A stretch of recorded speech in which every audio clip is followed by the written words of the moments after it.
वाहनधारकांसाठी अत्यंत महत्त्वाची आणि दिलासादायक बातमी आहे.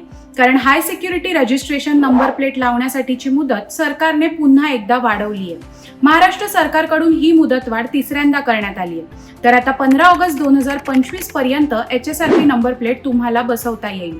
2019 पूर्वीच्या सर्व वाहनांना HSRP नंबर प्लेट बसवणं अनिवार्य केलंय. आतापर्यंत अनेक वाहनधारकांनी ही नंबर प्लेट बसवली आहे. परंतु महाराष्ट्रात तब्बल 2 कोटी जुनी वाहनं आहेत. यापैकी फक्त 23 लाख वाहनांनाच नंबर प्लेट बसवण्यात आली आहे.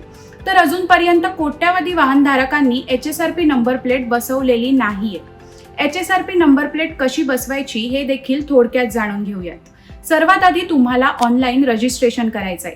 त्यासाठी दिलेल्या वेबसाईटवर जा. यानंतर तुमचं वाहन 2 व्हीलर आहे की 4 व्हीलर आहे ते सिलेक्ट करा आणि राज्याचं नाव टाका. वाहनाची सर्व माहिती भरा, जी माहिती रजिस्ट्रेशन सर्टिफिकेटमध्ये अवेलेबल असते. यानंतर तुमचा पत्ता टाका आणि तुम्हाला जिथे नंबर प्लेटची डिलिव्हरी हवी असेल त्याची माहिती द्या. जर तुम्ही सुद्धा HSRP नंबर प्लेट बसवली नसेल तर लवकरात लवकर बसवून घ्या.